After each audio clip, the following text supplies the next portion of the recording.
It's wonderful. I hope you don't mind, we're going to sort of bounce around. I want to start at the cadenza, because I think it might reveal a few of the aspects that we're going to apply to the rest of the piece. But do you mind just playing the cadenza once? Yeah.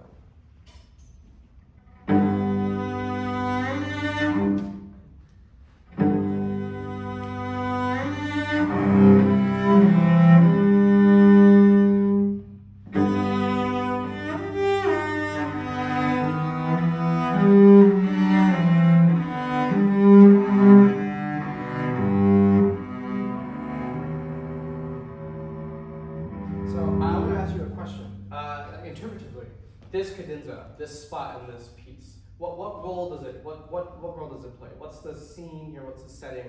Why does everything stop and it's just you now? I feel like it's kind of reflective, like themselves, and it's after this whole first part. There's this calm, I guess. Would you maybe perhaps say it's like the most calm throughout the movement, or is it point of heightened something, or probably not the most calm? Yeah, it's certainly a low point, right? Yeah. I want to ask if maybe we can achieve that with first of all our pits. I mean, bravo, left hand pits. It's powerful, but I wonder if it can be more like a. This is almost like we should be accompanied by the harp here. And some cellists actually do play, and they have a principal cellist playing the pizzicatos. The point being that like this, I think ideally would be a strummed. You can't, achieve that obviously. I mean, you could maybe, yeah. That's not the point. The point is to try to get as close to that as possible. So maybe, like, why don't you just do left hand hits now with this idea of like a harp in mind? Now, why don't you gently add your right hand to that?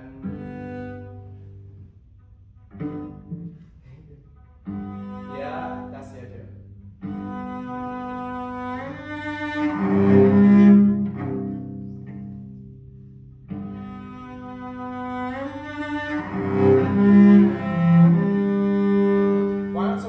So we fully capture the mood of this. Why don't you go from, so we just know what it's like to have everything grind to a halt, and it's nothing but you.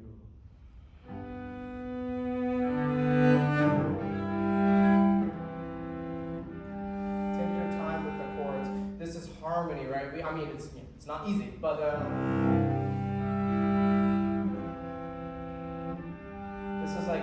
this is like everyone finally gets a chance to just. They've been watching you for 20 minutes now, right? And now finally everyone can just have a little sort of church service, and we can just close our eyes and just be blessed by just resonance of the cello.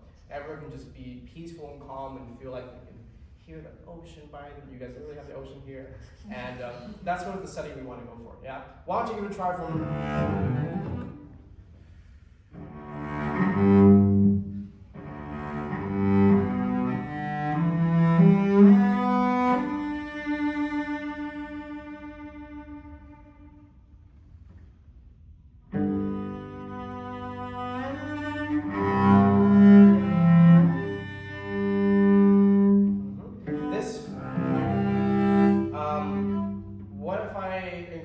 There's no need to sort of get it started as if we're playing, right? So everything that you're doing is like textbook, incredible cello playing. So I'm going to try to pick you apart from your wonderful playing and urge you to, this doesn't have to have a sort of immediate start. So, could even be rolled.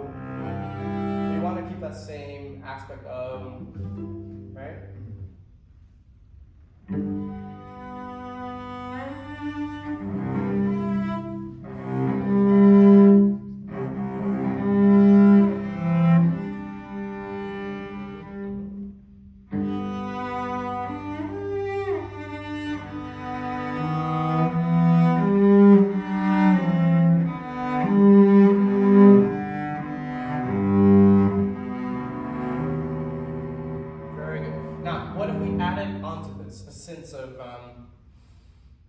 Weight, right? We're reflecting on something, right? This is not necessarily the most, joyful movement. There's a somberness to it. This whole, or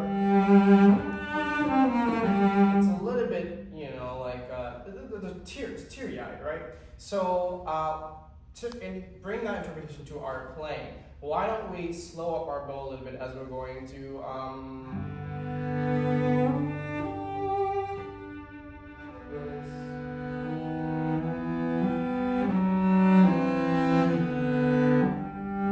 so we feel like we're dragging this out. because we are. We have our own. We were just talking about having our own moment in the sense song. We finally have our own moment. We're following the orchestra, doing everything, being rushed. We're doing everything. This is finally like in the context of this whole piece.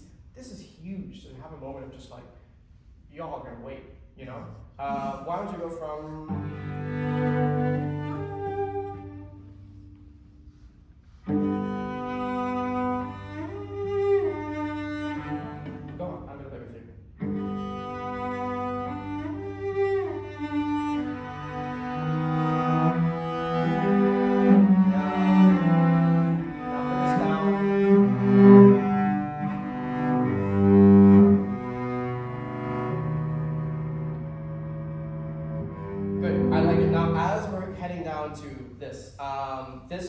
This resolution, this sort of voice leading, I think is more important than you play this.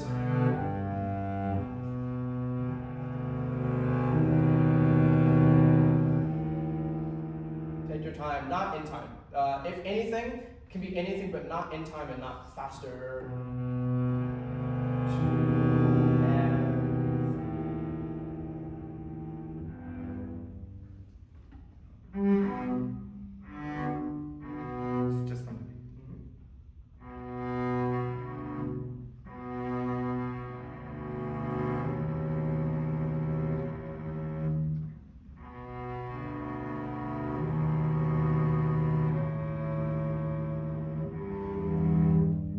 Now I want you to take that spaciousness that we have in that bar, because quasi-cadenza, right? Once you go from here, we start having a accompaniment play with us, and now it's not really a cadenza anymore, right? So I want you to play this one more time, because it's really just these 6 bars that we have to actually be alone. That spaciousness that you have in the, apply that to the whole thing. Go too far, and once I see that, we'll move on to a different section. All right. So this is your workshop. I know you have an audience right now, so we're performing. But sorry, you guys are sort of witnessing scratch paper. Okay. So I want you to have a version that you're probably gonna go ahead and be like, crumpled up trash can. That was crazy. Like that was way out of the bounds. But I want to see. I want to break into that sphere first, because right now it's incredible. But I know that we can enlarge in the scale of what is possible throughout this. One more time from.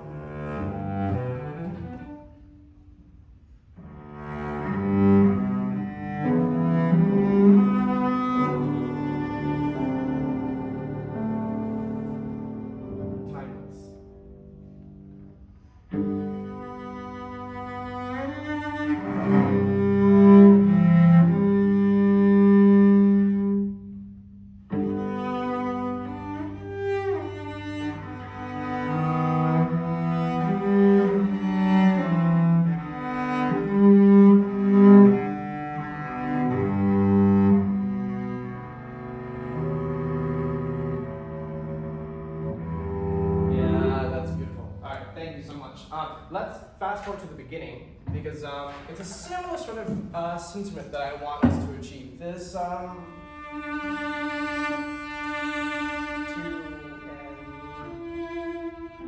can be in time, but there's a sense of, it doesn't even necessarily have to be not straightly in time, but it's just that sense of spaciousness, Yeah, I think that this is not necessarily the time, and not that you're doing this, but this is not necessarily the time to be thinking of like direction or line. This is just beauty that's blossoming, and it will blossom, it will have direction. Everything grows, but from this point, this is purely just speculative, we're just dreaming, right? Can you give me the intro to the very beginning?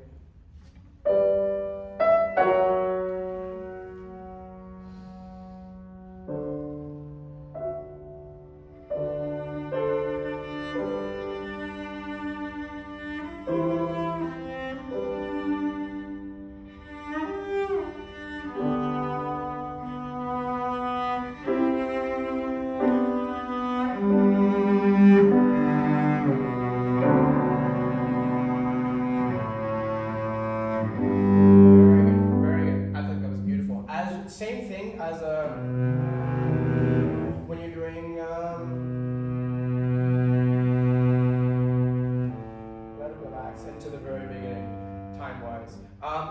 wonderful. Let's have our left hand help with sort of like blossoming this sort of sound. So now we have this, which is a beautiful piano. Now let's bring it into the context of this romantic, the romantic concerto with the dolce marking as well. Let's have this sort of like almost quivering, like someone's talking and like, are you gonna cry? Like I can hear it in your voice, you know.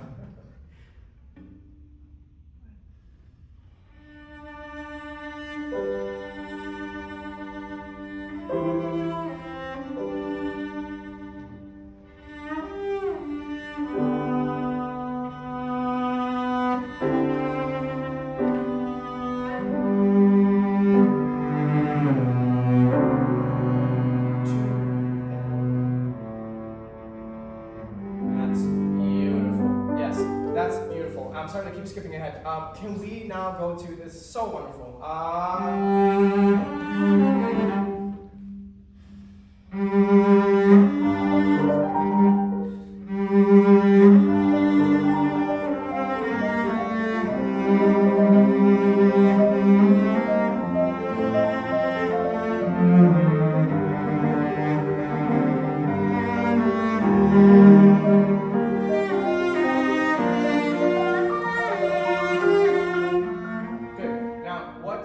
What can we possibly do to try to accomplish this molto espressivo e largamente, right? It doesn't, I'll give you a hint in that. I don't think the answer is tempo. So how else can we do a largamente? Or try to convey that in a word? What do you think he wants us to maybe do? What if, would you agree that maybe largamente, there's just always this essence of like weight to it, right? It's not pesante, but like it's, largamente is never light, right? So what if we try to interpret that literally and add some more weight in our bow? And what does weight do? It slows us down. So I'm still singing, but I'm weighted down. And I think that not only affects the sound, but even just visually. I think if it's easy going, it seems like the wind is picking it up or something. This is a more heavy, this is a dense fog. The air itself is thick, you know? You want to give it a try?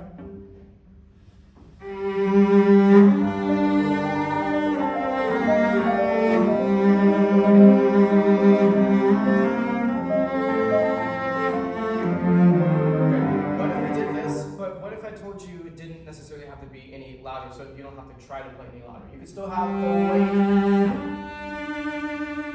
But it doesn't, don't try to make it loud. We're not looking for projection here, just a quality of sound.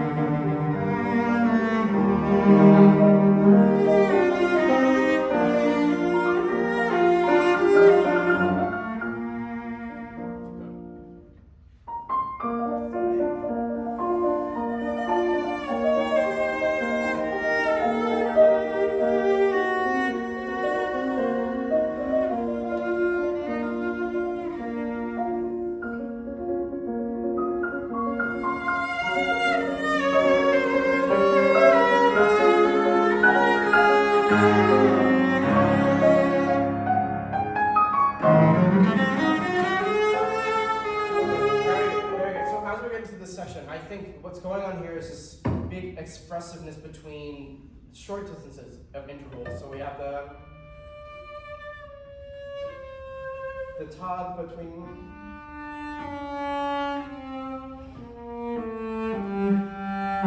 it's very dramatic, and then we have the half steps are so expressive here, right? So many accidentals going on. This. Try to feel the tug of the flats. Could even be time, doesn't have to be. Could just be the way in which you use your bow.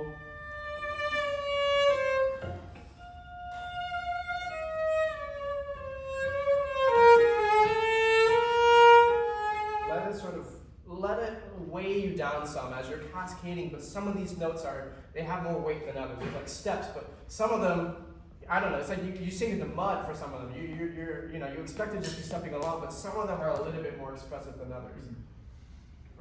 Mm-hmm. Sorry.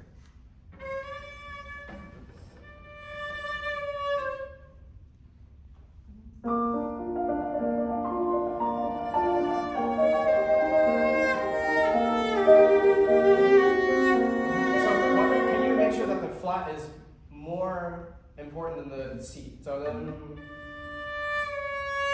as opposed to,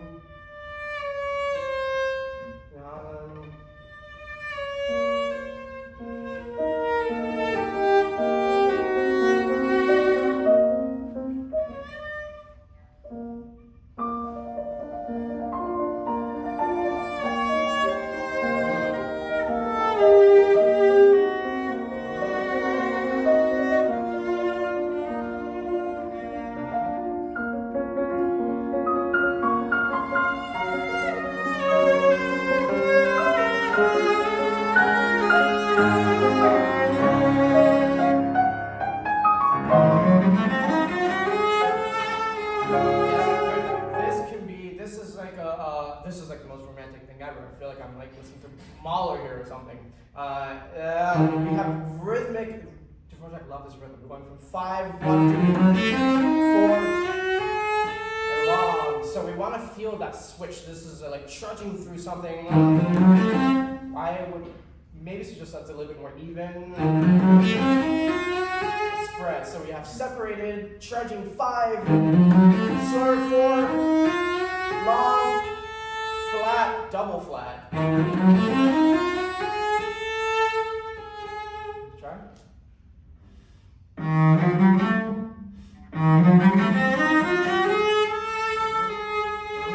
want to try a version with the slur.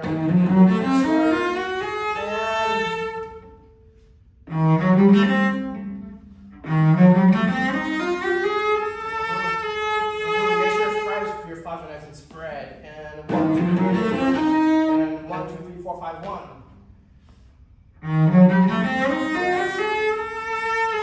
Yes. Now make sure your bow is just singing through the whole thing. And it's like trudging through, like almost like recklessly, like it's like knocking things down in its path.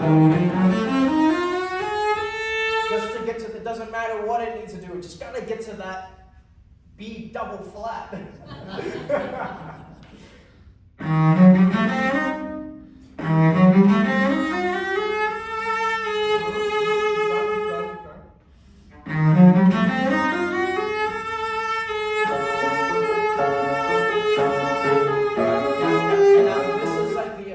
So this is like an emotional, like we were talking about gladiators and Casado. This is like an emotional gladiator. He's like so willing to get to this peak, and when he gets there, he's like weeping. That's like the goal in a way. That's like the climax. So there's these moments of weakness, right? There's a vulnerability when it comes to this. I'm saying weeping and crying. There's a vulnerability. So that's how I would interpret these decrescendos,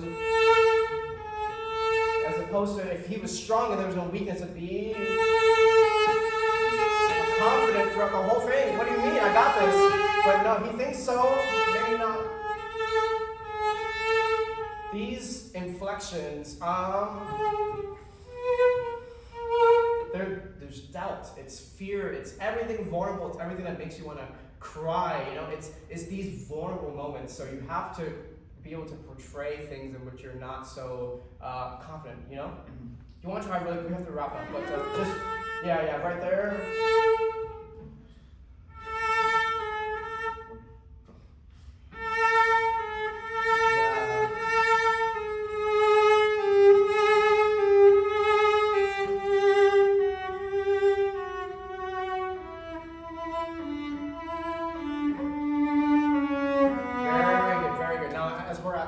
Sort of parting words with this. I mean, you play this piece so wonderfully. One of the difficulties with stuff like this and Algar or whatever is like there is a cellistic part of this, which is, listen, that's like a hurdle in itself, you know. And then there's just this emotional layer that is so, I mean, we're probably never going to achieve it. We can maybe one day play elements in tune. But this is the kind of thing which has this depth to it, even when it's not deep and forte. This, what we need to try to strive for as a character, as a setting, as an atmosphere, is already like almost unachievable. That's like the first note, it's piano dolce, but it's something that is so delicate and requires so much sort of everything off of Arturo, as we've been talking about, whether it's the bow, the left hand, and to be able to manipulate that in the most heartbreaking, deepest of ways, and one beat, also it's the most vulnerable, fragile. These are the things that's why I want to start at the cadenza, because I think it explores sort of all of that. We didn't get to the more big part of the cadenza, but just to start with that vulnerable layer where you have all the time, you don't have to worry about anything else, and you can start workshopping what, if I were to just be dreaming, what's the most, and dreams are crazy, they don't make any sense, right? But they get you thinking, for sure, right? They're always something to be speculating on. So that's sort of why I wanted us to start there, and I hope you don't mind, like just throwing a ton of pretty vague and abstract ideas at you, but I just want to get your brain thinking as you're going through this and looking at Dvorak's many markings and just thinking, well, how could I do that? Of course, I know accents and tenutos and forte pianos is just bow and pull, but there are so many other interpretive possibilities that we can explore with this. So I appreciate you letting me workshop you, and wonderful playing. Thank you.